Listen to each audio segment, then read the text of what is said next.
नमस्कार, प्रणाम। रुआ देख रहे बानी भोजपुरिया दस्तक। काराकाट विधानसभा चुनाव के लेकर के पहला बार जन सुराज पार्टी की ओर से यानी कि प्रशांत किशोर के पार्टी के तरफ से पहला बार काराकाट में कोई उम्मीदवार के सुगबुगाहट नजर आई। उस सुगबुगाहट काराकाट पंचायत के वर्तमान मुखिया जोगेंद्र सिंह के तौर पे आयल है। जोगेंद्र सिंह रोहतास जिला मुखिया संघ के अध्यक्ष बनी और अब वहाँ के काराकाट विधानसभा से जन सुराज पार्टी के तरफ से आपन दावेदारी प्रस्तुत कैनी है। एकरा के लेकर आज काराकाट में वहाँ के एगो प्रेस वार्ता बोलेले रही। वो प्रेस वार्ता में वहाँ का स्पष्ट रूप से कहनी है कि अगर काराकाट के जनता विश्वास करे और जन सुराज पार्टी हमरा के टिकट देवे तो हम काराकाट से विधानसभा चुनाव लड़े खातिर तैयार बानी। मुखिया जोगेंद्र सिंह स्पष्ट तौर पे कहनी है कि हम एजा के स्थानीय हैं और आम आदमी के दर्द बढ़िया से जाना तनी।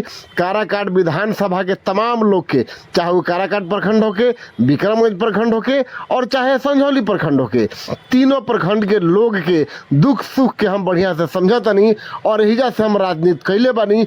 ऐसे काराकाट विधानसभा में हमार दावेदारी मजबूती से रही अगर पार्टी हमरा के समर्थन दी तब। लेकिन अगर पार्टी हमरा के समर्थन ना करी, पार्टी अगर दूसरा के कैंडिडेट करी तो हम पार्टी के साथे बानी। लेकिन हम आपन दावेदारी प्रस्तुत कैनी और का कुछ कहनी है जोगेंद्र सिंह मुखिया और बात देखी भोजपुरिया दस्तक के साथ। पूरी में दू शब्द रुआ सवेले कह दिल चाहतनी कि हम यही काराकाट के रहे वाला हैं। पूरा काराकाट संझौली प्रखंड हो, विक्रमगंज प्रखंड हो या काराकाट प्रखंड हो, ऐसा कोई पंचायत नहीं, ऐसा कोई गांव नहीं जहां उनके सुख दुख में हर समय हम सम्मिलित नहीं होते। हर जगह जाइना, हर जगह लोग से ही बा। एक बहुत बड़ा हमनी के जनप्रतिनिधि के भी गुट बा। चूंकि मुखिया संघ के हम जिला अध्यक्ष भी बानी, निर्विरोध रूप से हमरा के बनावल गई रहे संघ के द्वारा जिला अध्यक्ष। तो हम ये कहो कि सभी जनप्रतिनिधि त्रिस्तरीय के लगभग 1283 जनप्रतिनिधि हैं काराकाट विधानसभा के अंदर। वार्ड, पंच, मुखिया, सरपंच, समिति, पैक्स, जिला परिषद, सभापति नगर परिषद के और नगर पंचायत के चेयरमैन, सभी को लेकर 1283 हैं।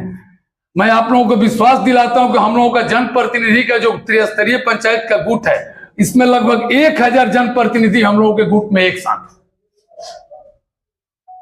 इसको लेकर के हम लोग सभी की मन तोड़ने के बाद, सभी से वार्ता करने के बाद मैं इस पार्टी को ज्वाइन किया हूं और मैं एक जन स्वराज का सिपाही के रूप में ज्वाइन किए हैं। आगे पार्टी जो भी हमको कार्यभार देगी मैं उस पर हमेशा अनुरोध प्रशांत किशोर जी के साथ तत्पर रहूंगा और अपने कार्यवाहन का निर्वहन करूंगा। क्या लगता है मुखिया जी, आप विधानसभा काराकाट के भी प्रत्याशी हो सकते हैं क्या? मैं एक सिपाही हूं जन स्वराज का। अगर पार्टी हमें चुनाव लड़ने का आदेश करती है तो मैं जरूर एक बार चुनाव लड़ूंगा और जनता के मन और बल को लेकर मैं एक बार काराकाट की जनता को उचित प्रशांत किशोर जी के पार्टी का जो मुद्दा है, जिस मुद्दे पे वो काम कर रहे हैं वो हमें पसंद है। बाकी यहां के लोग हमें चुनाव जिताएंगे और अगर सीट मिलती है तो, अन्यथा यहां के लोगों को मैं प्रशांत किशोर जी के पार्टी के तरफ आगे बढ़ने के हमेशा प्रयासरत रहूंगा।